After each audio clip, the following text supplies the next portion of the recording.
বিসমিল্লাহির রহমানির রহিম। সুপ্রিয় শিক্ষার্থী, আমি শাহানা ইয়াসমিন শ্রীপুর মুক্তিযোদ্ধা রহমত আলী সরকারি কলেজের অনলাইন ক্লাসে তোমাদের স্বাগত জানাচ্ছি। প্রিয় শিক্ষার্থী, আজকে তোমাদের সাথে আলোচনা করব চোখের বালি উপন্যাসের পরিণতি নিয়ে। বাংলা উপন্যাস সাহিত্যে চোখের বালি উপন্যাস রচনার মধ্য দিয়ে একটি নতুন ধারার সূত্রপাত ঘটে। উপন্যাসের চরিত্র সৃজন ও চরিত্র বিকাশে মনস্তাত্ত্বিক কার্যকরণ শৃঙ্খলার অনিবার্যতায় রবীন্দ্রনাথ ছিলেন আস্থাশীল। চোখের বালি কাহিনী প্রধান উপন্যাস নয়, এটি চরিত্র প্রধান। এখানে লেখক চরিত্রগুলোর পরস্পর সংঘাত, যন্ত্রণা, বিক্ষোভ, উচ্ছ্বাস, সংকল্প, অসংযম, আত্মপীড়ন ও মানসিক অবদমন বিজড়িত অখণ্ড অস্তিত্বে রূপায়ণ করেছেন। এই উপন্যাসে ঘটনার প্রাধান্য না থাকলেও তা কাহিনীর প্রবাহমানতায় শীতলতা আসেনি, কিন্তু উপন্যাসের পরিণতিতে রয়েছে এক অসন্তোষ। উপন্যাসের পরিণতিতে অসন্তোষের অন্যতম কারণ বিনোদিনী। উপন্যাসের মুখ্য সমস্যা বিনোদিনীর প্রেম, যাকে কেন্দ্র করে ঘটনা সামনের দিকে অগ্রসর হয়েছে। আধুনিক পাঠ্য পড়া ও রুচিসম্মত বিনোদিনীকে রবীন্দ্রনাথ গড়ে তুলেছেন এক শৈল্পিক চরিত্র হিসেবে। উপন্যাসের দুই পুরুষ চরিত্রকে নিয়ে বিনোদিনী খেলা করেছে এবং সমাজের কাছে তাদের মুখোশ উন্মোচন করেছেন। পরিণামে হয়েছে বিনোদিনীর জীবনে এক পরিণতির প্রতি বিচার। তারপরে উপন্যাসের পরিণতি নিয়ে প্রশ্ন সৃষ্টি হয়েছে পাঠকের মনে। বাংলা উপন্যাসের এই নীতি আদর্শ ও তার প্রচার এবং সংস্কারের বৃত্ত ভেঙে মনস্তাত্ত্বিক বিশ্লেষণ এর মানব মনের অন্তরহীন রহস্যের চিত্র উন্মোচন করেছেন রবীন্দ্রনাথ। কিন্তু একথাও আমাদের মনে রাখতে হবে যে বাংলা উপন্যাসে রবীন্দ্রনাথ মানব মনের জটিল রহস্য ও মনস্তাত্ত্বিক বিশ্লেষণের দ্বার উন্মুক্ত করলেও তার প্রথম দিকের উপন্যাসগুলো কিন্তু এই সাক্ষ্য বহন করে না। চোখের বালি উপন্যাস নিয়ে 1940 সালে বুদ্ধদেব বসু কবিতা পত্রিকায় লিখেছেন, সত্যি যখন শেষ পর্যন্ত বিহারী বিনোদিনীর মিলন হলো না, রাজলক্ষ্মীর মৃত্যুসজ্জায় মহেন্দ্র যথারীতি অনুতপ্ত হলো, আশালতা যথারীতি মনুষ্যতাপ হলো, আদান প্রদান হলো জমিদারির আর হাজার হাজার টাকার গচ্ছিত 7 নোটের। বিনোদিনীর জীবন যৌবন বিসর্জন দিয়ে ব্রহ্মচর্য পালন করতে কাশী চলে গেল। এখন আমাদের শঙ্কিত মনে প্রশ্ন জাগে, এতক্ষণ ধরে এই যে একটি ঝড় বয়ে গেল, তাকে এজন্য রবীন্দ্রনাথ ঠাকুর এক পর্যায়ে বুদ্ধদেব বসুকে এই উপন্যাস নিয়ে জানিয়েছেন যে এর পরিণতিতে কিছুটা জোরারোপ করা হয়েছে, ফলে এর পরিণতি সন্তোষজনক হয়নি। তবে এর পরিণতি নিয়ে অনেকেই ক্ষোভ প্রকাশ করেছেন। চোখের বালি, নৌকাডুবি ও গোড়ায় এসে আমরা রবীন্দ্র উপন্যাসের আরেক কালান্তরে প্রবেশ করি। এখানেই আমরা প্রথম পরিণত ফুল ও ফলের সমাহারে তৃপ্ত হই। এখানে একটি কথা স্পষ্ট করে বলা যায় যে চোখের বালি আধুনিক বাংলা সাহিত্যে প্রথম ও সার্থক উপন্যাস। এ উপন্যাসে তিনি যুগীয় রীতি থেকে মুক্ত হলেন। পালাবদল ঘটল আঙ্গিক প্রকরণে, কাহিনী বিন্যাসে ও গদ্যশৈলীর পত্রবীক্ষণে এবং কাহিনী, চরিত্র সৃষ্টি ও মনস্তাত্ত্বিক বিশ্লেষণে। মানবমনের জটিল ব্যাপ্তি উন্মোচন করে রবীন্দ্রনাথ বলেছেন, বিনোদিনী ত্রস্ত হইয়া উঠিয়া বসিয়া তাড়াতাড়ি বইখানা অঞ্চলের মধ্যে লুকাইয়া ফেলিল। মহেন্দ্র কাড়িয়া দেখিবার চেষ্টা করিতে লাগিল। অনেকক্ষণ কাড়াকাড়ি হাতাহাতির পর পরাভূত বিনোদিনীর অঞ্চল হইতে মহেন্দ্র বইখানি কাড়িয়া লইয়া দেখিল বিষবৃক্ষ। বিনোদিনী ঘন ঘন নিঃশ্বাস ফেলিতে ফেলিতে রাগ করিয়া মুখ ফিরাইয়া চুপ করিয়া বসিয়া রইল। উপন্যাসের পরিণতি সন্তোষজনক কিনা এ বিষয়টি সম্পর্কে কোনো নির্দিষ্ট সিদ্ধান্ত উপনীত হতে গেলে মনস্তাত্ত্বিক, সামাজিক ও শিল্প সংহতির দিক দিয়ে নির্মোহ চিত্তে ও দৃষ্টিতে বিচার্য। বঙ্কিমচন্দ্র চট্টোপাধ্যায়ের বিষবৃক্ষ উপন্যাসের বিধবা কুন্দ ও নগেন্দ্রের বিয়ে হয়েছিল, কিন্তু সেখানে কুন্দর কোনো নিজস্ব মতামত ছিল না।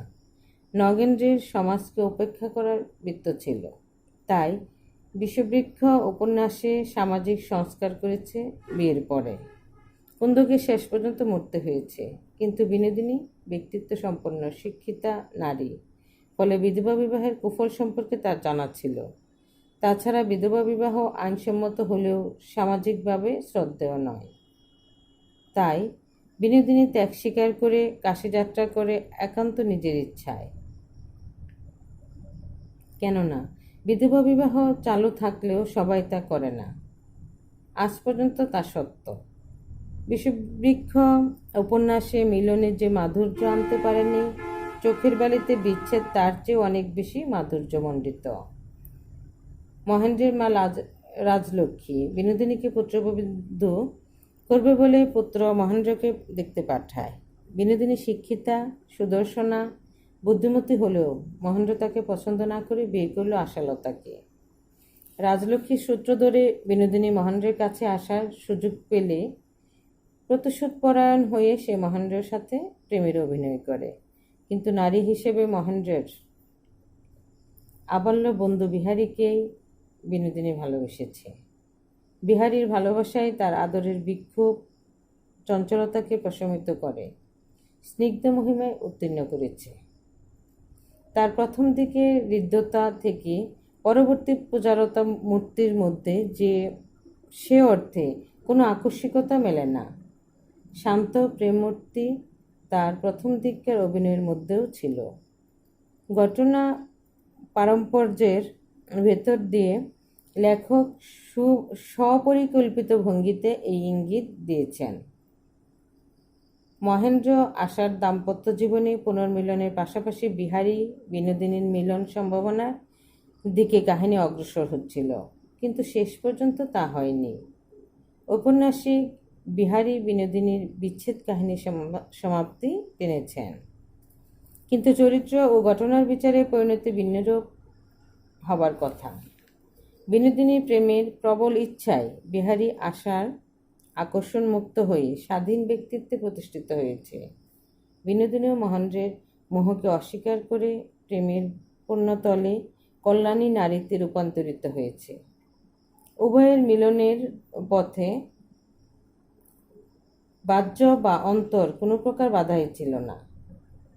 চোখের বালি উপন্যাসে নীতিগঠিত ব্যাপার এর পরিণতিতে সমস্যাকীর্ণ করে তুলেছে। এর পরিণতির যে সমস্যা তা মূলত মহেন্দ্র বিনোদিনীর সমাজ অস্বীকৃত সম্পর্কের মর্মমূলে প্রথিত। মহেন্দ্র বিবাহিত, বিনোদিনীও বিধবা। মহেন্দ্রের কাছে বিনোদিনী বিধবা পরস্ত্রী। তারপরও দুজনের প্রণয় সম্পর্কের এমন পর্যায়ে পৌঁছে যে মহেন্দ্র অনুগত স্ত্রী, ভক্তিমতী মা, সুন্দর সংসার সব ছেড়ে বিনোদিনীর সঙ্গে গৃহত্যাগ করেছে। বিনোদিনীকে নিয়ে পৃথক বাসায় থেকেছে, বিভিন্ন জায়গায় ঘুরেছে, কিন্তু মহেন্দ্রের হাতে বিনোদিনীর দৈহিক পবিত্রতা নষ্ট হয়নি। এমন সাঁচে ঢালা কাহিনী উপন্যাসের জন্য মানানসই হলেও বাস্তবানুগ নয়। রবীন্দ্রনাথ এখানে কাহিনীকে নিজের হাতে নিয়ন্ত্রণ করেছেন, যেন সমাজ স্বীকৃত পথেই চলে কাহিনীর ঘটনাস্রোত। রবীন্দ্রনাথ এই উপন্যাসে বিনোদিনীকে এক জায়গায় রক্তমাংসে গড়া সাহসী তরুণী হিসেবে দেখিয়েছেন। সামাজিক প্রতিক্রিয়ার কথা চিন্তা করে মহেন্দ্রের সাথে বিনোদিনীর মিলন হতে মহেন্দ্র প্রতিহত করেছেন। আবার বিনোদিনী বিহারীকে ভালোবেসে আলিঙ্গনে সমর্পণ করতে চেয়েছিল নিজেকে, কিন্তু এক্ষেত্রে বিহারী সংযম ছিল। রবীন্দ্রনাথ সযত্নে বিনোদিনীর প্রণয়কে পূর্ণতা দান থেকে বিরত থেকেছেন। উপন্যাসের শেষ দিকে বিহারী বিনোদিনীকে বিয়ে করবে বলে মহেন্দ্রের কাছে ঘোষণা দিয়েছে, কিন্তু শেষ পর্যন্ত বিয়ে হয়নি। ফলে পাঠক চিত্ত হতাশ হয়েছে, অসন্তুষ্ট হয়েছে। পরিশেষে আমরা বলতে পারি যে পরিণতি সার্থক হতো যদি সার্বিক মিলনের পটভূমিকায় বেদনাতুর আবহ সঙ্গীতের মতো ধ্বনিত হতো দুটি হৃদয়ের জয়হীন, আশাহীন, শূন্য পরিণামের করুণ মূর্ছনা। চোখের বালির পরিণতি নিয়ে ক্ষোভের কারণ যতটুকু, তাও অবিক্ষিপ্ত। ট্র্যাজেডির পরিবর্তে কাহিনীকে শান্ত রসে সমাপ্ত করার মধ্যেই নিহিত, অন্যত্র নয়। এই চোখের বালি উপন্যাসটি রবীন্দ্রনাথের অপরূপ সৃষ্টি। এটি কোনো কাহিনী প্রধান উপন্যাস নয়, এটি একটি মনস্তাত্ত্বিক ও বিশ্লেষণধর্মী চরিত্র প্রধান উপন্যাস। চোখের বালি উপন্যাসের চরিত্র বিচার করে নায়িকা সমস্যার সমাধান করার চেষ্টা করা হয়েছে এখানে। এটি মূলত